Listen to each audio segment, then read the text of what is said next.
For 40 years, the United States government watched hundreds of men slowly die from a curable disease. They were told they were being cared for. They were lied to. And when a cure existed, it was deliberately withheld, so scientists could study what happens when the human body rots from within. This is not a horror story. It is documented American history. Here are 7 disturbing truths about the Tuskegee Syphilis Experiment that history tried to bury. It began in 1932 in Macon County, Alabama. The U.S. Public Health Service launched what it called the Tuskegee Study of Untreated Syphilis in the Negro Male. Researchers recruited around 600 impoverished black sharecroppers, roughly 399 already infected with syphilis. The goal sounded clinical, even harmless. They wanted to observe the natural history of untreated syphilis. But that phrase hid something monstrous. To observe the disease untreated, they would have to guarantee these men never received treatment at all. The men were never told they had syphilis.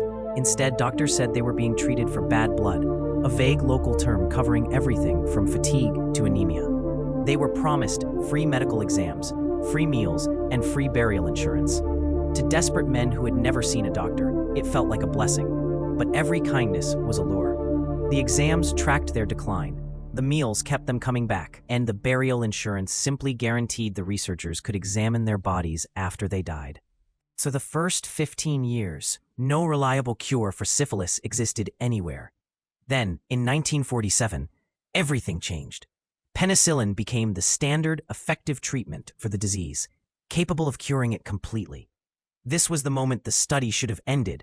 A single injection could have saved these men. Instead, the researchers made a deliberate decision. They actively withheld penicillin. They even worked with local doctors to make sure the participants could not receive it elsewhere. The cure existed. They simply chose to let the men suffer. To keep the men from seeking real help, the researchers gave them fake treatment. They handed out aspirin, mineral supplements, and colored placebos, all disguised as powerful medicine.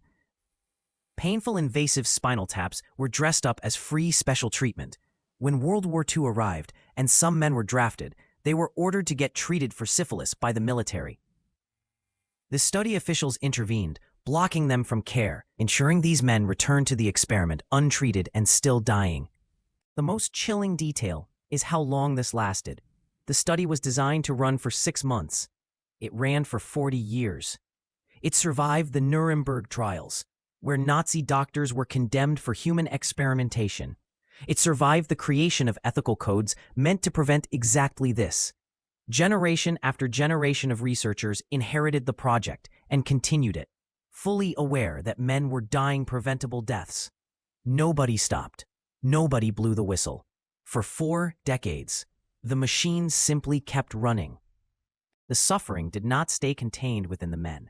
Because syphilis is transmissible, it spread outward silently. Wives were infected by husbands who never knew they carried the disease. Children were born with congenital syphilis, condemned from birth by a study they never joined. By the end, dozens of men had died directly from syphilis, others from related complications. Wives had been infected. Children had been born with the disease. The researchers had not merely observed one generation of victims. They had created new ones. The study did not end because of guilt. It ended because someone finally talked. In 1972, a whistleblower leaked the details to the press, and the public was horrified. Only under the glare of national outrage did the government shut it down.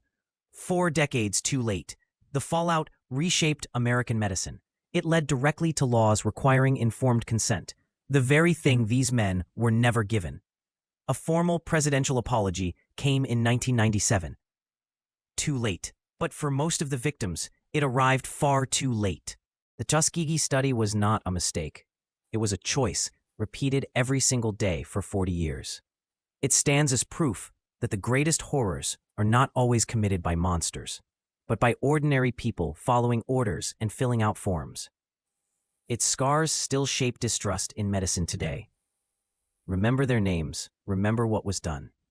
If the story moved you, subscribe and help make sure history can never